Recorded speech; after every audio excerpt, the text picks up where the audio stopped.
नमस्कार. जुना वर्ष संपत आला, नवीन वर्षाची सुरुवात झाली. काच तर मग जसं आहे तसं.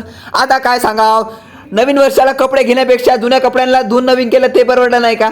म्हणून मी कपडे धुण्याची सुरुवात केली. आता तुम्हाला कपडे धुण्याची पद्धती सांगतो. पहिले कपडे वरून खाली आपटायचे असतात आणि आवाज आल्याशिवाय कपडे धुतले असं म्हणत नाही. ऐका तुम्ही आवाज आमच्या कपड्यांचा.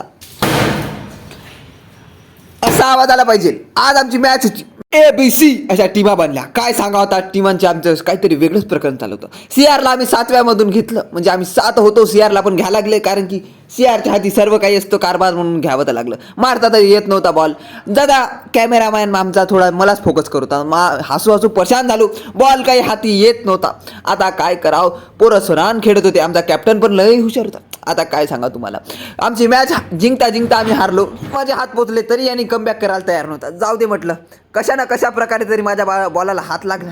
हेच माझं भाग्य असं समजलं मला. आता काय करावं, पोरं कमबॅक करायला तयार नव्हते. पोरं म्हणतात की 26मध्ये कमबॅक करू, कारण 25 आता संपत चालला. लोक काय म्हणतील, 26मध्ये कमबॅक केला तर चांगलं म्हणून 25मध्ये करून का फायदा आता, असा आम्ही विचार मनात ठेवला आणि सुरुवात केली.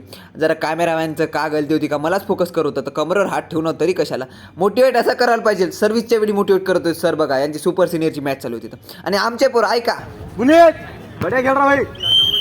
मोटिवेट केलं आणि तो सरळ प्लेअर आमच्या ग्राउंडच्या बाहेर निघाला. काय करा.